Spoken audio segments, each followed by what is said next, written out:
Have you ever saved money so carefully that you started skipping small joys, skipping comfort, maybe even skipping life itself, and still felt that one bad day could take everything away? There is a saying, never save money. It does not mean waste it. It means money should help you live, not make you afraid to touch it. In a small town where the power went out again and again lived a man named Ethan. He worked nights as a security guard, far from the busy streets. He was quiet, honest, and always tired. When he came home in the morning, his body wanted sleep, but his mind stayed awake thinking about bills, about the next blackout, about the future. Life in that town was fragile. When electricity failed, food spoiled, phones died, and simple evenings turned heavy. One night, during dinner, the lights went out. Leo, his young son, was showing his schoolwork. The room fell dark. His wife Mia lit a small candle. Leo asked softly how he could study like this. That question stayed with Ethan. That night he made a decision. He would save enough money to buy a generator. People said a generator meant safety, and Ethan wanted safety more than anything. He took an old envelope, wrote generator on it, and hid it in a drawer. Each week he fed it carefully, and each week he told himself, this is how we will finally feel safe. At first, the envelope felt like hope. It grew thicker little by little, and Ethan began to believe he was building a wall between his family and fear. So he started cutting everything small. No more hot tea after work, no fruit for the week, no new shoes, even when the old ones cracked and hurt his feet. Each time he wanted something simple, he told himself, not now. This is for the generator. This is for safety. But life did not wait. One night, Leo woke up burning with fever. Mia panicked and Ethan ran through the dark streets, carrying his son to the clinic. The doctor looked at them and asked for money first. Ethan rushed home, opened the drawer with shaking hands, and pulled bills from the envelope. In minutes, the savings became thin. Leo got better, but Ethan did not feel relief. He felt fear. Soon, after the rent went up just a little, but enough to hurt. Then, at work, his supervisor noticed his broken shoes and told him they were unsafe. Ethan had to buy new ones. Again, the envelope emptied. Ethan worked more hours, slept less, and spoke less at home. He forgot small things. He felt anger rising inside without knowing why. People kept saying, saving money makes you safe. But Ethan felt the opposite. The more he saved, the more scared he became of losing it. And in the darkness of that town, he began to wonder if the envelope was protecting his life or quietly stealing it. One night, the whole town lost power again. The street became silent and black. Ethan stepped outside to breathe and saw something that did not make sense. A bright, steady light was shining from a house across the road. It was Mrs. Carter, an older woman who sold snacks near the school. Her home looked calm, while the rest of the neighborhood disappeared into darkness. Ethan walked over and asked how she still had light. Mrs. Carter smiled and lifted a small rechargeable lantern.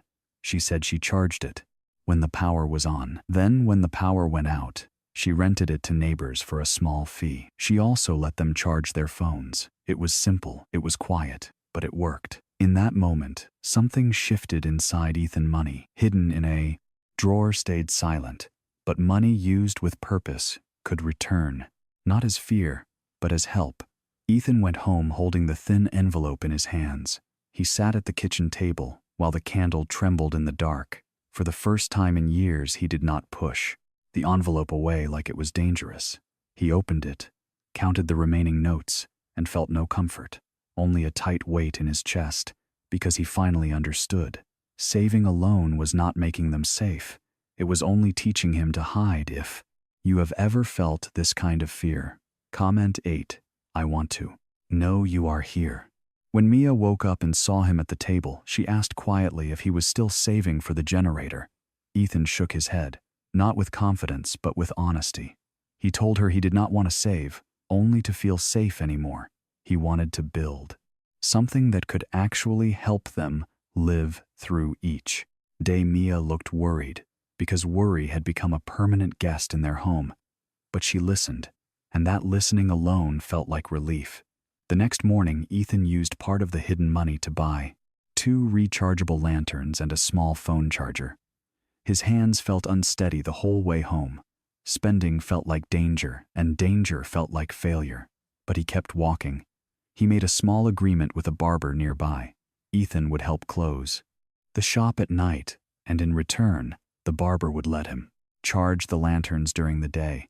It was not a big plan. It was not perfect, but it was movement. That week, another blackout came. Ethan stepped into the dim streets and knocked door to door. His voice was low and unsure. He offered light and phone charging for a small fee. Some doors stayed closed. Some people looked suspicious, but a few said yes. That first night he earned only a little, yet it felt different, because this money did not sit in silence. It came back with purpose, and for the first time in a long while, Ethan felt something he had almost forgotten. Hope did not arrive loudly. It grew quietly, week by week. Ethan wrote every number in a small notebook, each expense, each coin earned, each lesson learned. For the first time, money was not a secret hidden in a drawer. It was something shared. Openly with Mia at the kitchen table, he added 1 more lantern, then later a power bank.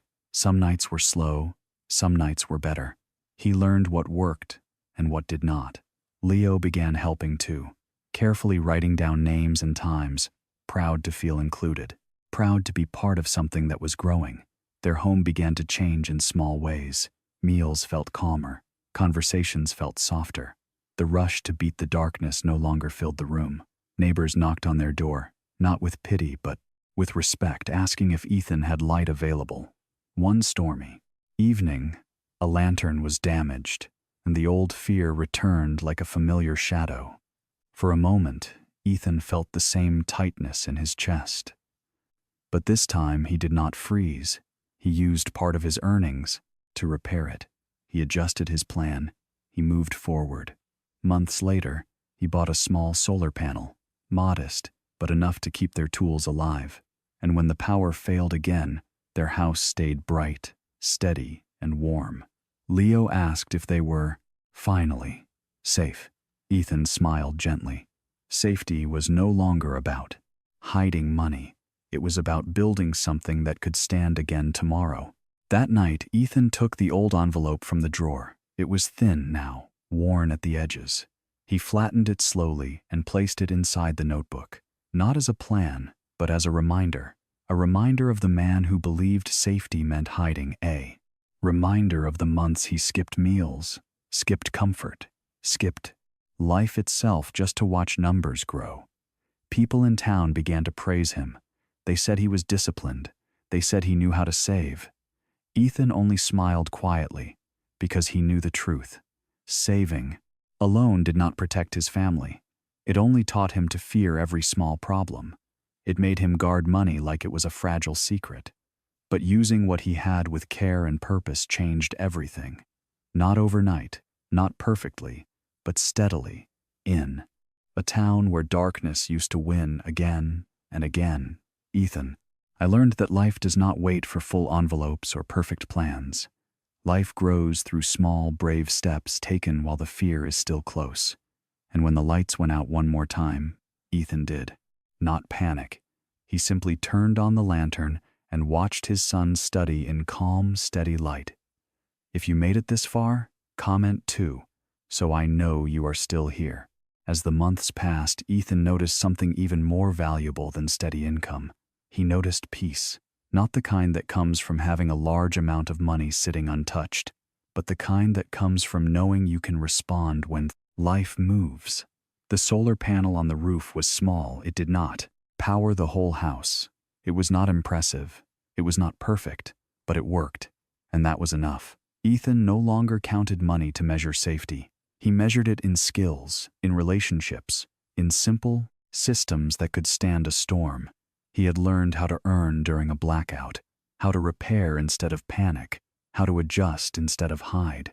The envelope stayed inside the notebook, thin and quiet, a symbol of who he used to be. When neighbors asked him how he finally became safe.